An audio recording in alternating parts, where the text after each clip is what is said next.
Alors, vous savez que je m'intéresse beaucoup à la prise de conscience de ce qui nous échappe, de ce sur quoi nous sommes impuissants.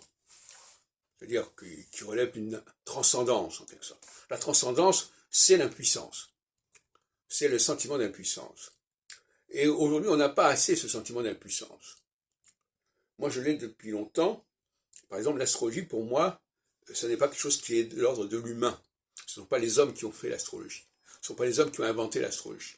Même si après, ils l'ont récupéré, ils l'ont transformé, ils l'ont commenté. Mais au départ, il s'agissait d'une construction transcendantale, c'est-à-dire une construction de civilisation, si on veut, enfin, qui viennent d'ailleurs ou qui viennent d'avant, peu importe.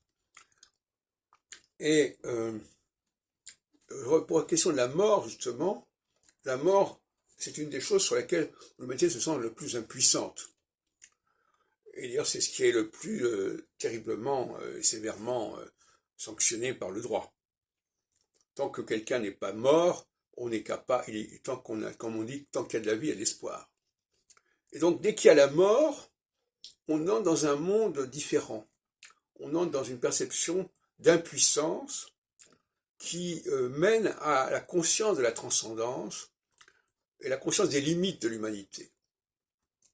C'est pour ça que beaucoup de religions attachent beaucoup d'importance à la mort, parce que la mort,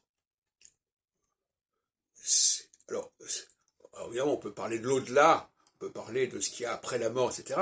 Mais en toute cette cause, après la mort, on a l'impression que la mort c'est quelque chose qui nous échappe, sur lequel nous sommes impuissants, et la religion s'est construite à partir de cela, parce que c'est à ce moment-là que les hommes comprennent les limites de leur pouvoir, les limites de leur capacité.